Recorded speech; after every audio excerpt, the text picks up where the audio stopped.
amis, c'est encore une joie pour nous de vous retrouver. C'est Joël et Emmanuel de Family First Ministry. Que la grâce et la paix de Dieu soient avec vous. C'est un bonheur, un privilège et un plaisir de nous retrouver pour cette série de capsules qui s'intitule Mariage basé sur Christ ou mariage christocentrique. Amen. Alors, on a proposé de vous parler sur 5 caractéristiques pour un mariage bâti sur Christ qui est notre rocher. Aujourd'hui, on va entamer le 5e caractéristique qui est... La 5e caractéristique, c'est la reproduction, les relations sexuelles ou encore les relations intimes. Mais avant de passer à cela, j'aimerais bien qu'on revienne sur 2 choses qui sont importantes pour le mariage, donc pour le choix du conjoint.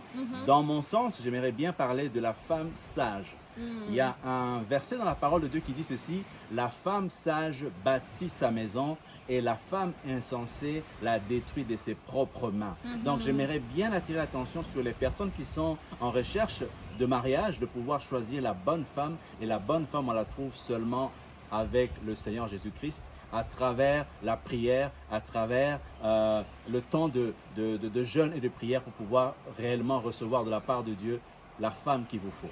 Amen. Et je dirais, mes chères futures épouses aussi, de prier pour un homme qui a une vision, qui a aussi une mission que le Seigneur a déjà eu la révélation de ce que le Seigneur l'appelle à faire. Parce qu'il faut que tu puisses venir aider monsieur qui a déjà la mission que le Seigneur lui a donnée, lui a révélée. Parce que s'il n'y a pas de vision, vous n'allez nulle part. Donc c'est important qu'on souligne ces 2 points. Alors le 5e capsule aujourd'hui on va vous parler sur les relations sexuelles et la reproduction. C'est une autre dernière caractéristique que le Seigneur nous montre dans Genèse 1, 28 qui nous dit: Dieu les bénit et leur dit: soyez féconds, multipliez-vous, remplissez la terre et soumettez-la.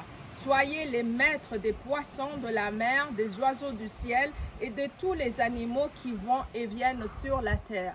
Effectivement, le Seigneur a mis les relations sexuelles, pas nécessairement juste pour avoir du plaisir, mais parce que notre Dieu est un Dieu de génération et il veut avoir un peuple qui le glorifie de génération en génération.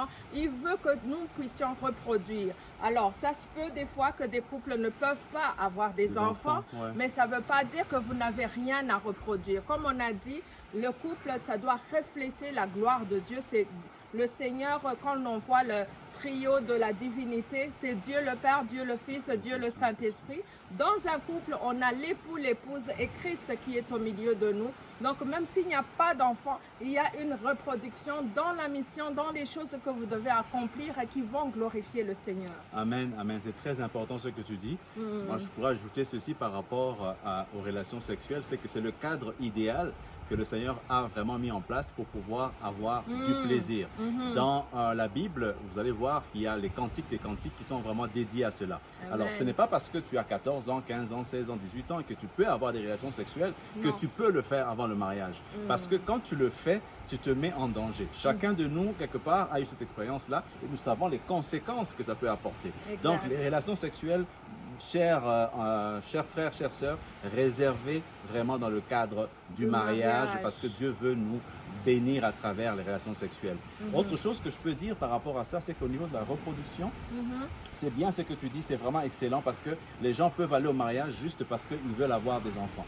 Mais des fois, la bénédiction des enfants ne vient pas. Il y en a qu'on connaît qui ont attendu 5 ans, 6 ans, 7 ans, 8 ans, même 10 ans avant d'avoir les enfants. Est-ce que pendant ces 10 ans-là, tu te sentirais peut-être maudit par Dieu? Non. Tu te sentirais délaissé par Dieu? Non. Mais le Seigneur a un plan parfait pour chacun d'entre nous. Il y en a qui seront bénis par les enfants, il y en a qui seront bénis différemment. Et même les enfants, on peut en avoir de manière différente.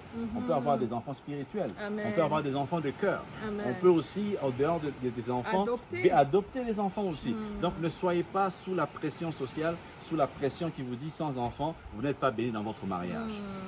Alors, nous prions vraiment que ces 5 caractéristiques qu'on vous a présentées, le Saint-Esprit va continuer à vous révéler, à vous donner la lumière pour comment est-ce que nous pouvons glorifier le Seigneur dans notre mariage, dans notre foyer, dans notre famille, afin que nous puissions continuer à servir l'Éternel partout où nous sommes, que nous soyons la lumière du monde et le sel de la terre. juste un petit point, un Oui. bonus pour vous Oui. par rapport aux relations sexuelles. Qui est-ce que vous avez comme éducation par rapport à l'éducation sexuelle? Oui, ça c'est très important. Mm. La plupart des gens ont appris les relations sexuelles à travers la pornographie, à travers des films pour adultes. Aujourd'hui, c'est très disponible pour tout le monde. Alors faites réellement très attention sur cela parce que ça vous amène en fait comme un venin. C'est comme un cancer dans votre cerveau et vous allez peut-être développer cette façon de voir l'acte sexuel comme étant un plaisir, comme étant un objet. Vous prenez votre femme comme un objet. Faites attention à cela et si c'est votre cas, ça arrive, c'est pas du tout un grave. Le Seigneur est là pour vous restaurer. Et vous donne un renouvellement de votre pensée. Amen. Il peut vous renouveler votre pensée par rapport à ça. Et vous pouvez recommencer une vie vraiment bénie à travers les relations sexuelles au niveau du mariage. Et c'est très bénissant quand c'est fait dans le mariage, dans le cadre de mariage, parce que tout ce que le Seigneur fait est bon. Très bon. Amen. Alors, on vous aime et Jésus vous aime encore plus. Écrivez-nous, dites-nous ce qui vous a béni dans ces 5 capsules de caractéristiques sur le mariage. Et nous vous bénissons, que Dieu vous continue à vous bénir et à faire votre famille, que ce soit une bénédiction de génération en génération. Bye bye.